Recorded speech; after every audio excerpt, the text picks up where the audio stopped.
Praise the lord.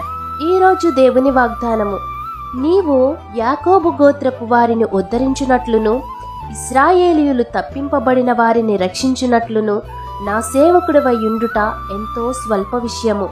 బూదిగంతముల వరకు నీవు నేను కలుగుచేయు రక్షణకు సాధనమగుటకై అన్యజనులకు వెలుగయుండునట్లు నిన్ను నియమించి ఉన్నాను.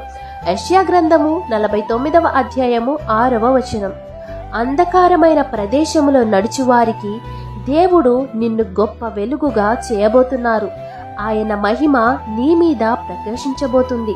కాబట్టి ఆయన రక్షణను నీవు కన్నులారా చూచినట్లయితే వాక్యమై ఉన్న దేవుడు నిన్ను అన్యజనులకు గొప్ప వెలుగుగా చేసి నిన్ను ఆశీర్వదిస్తారు.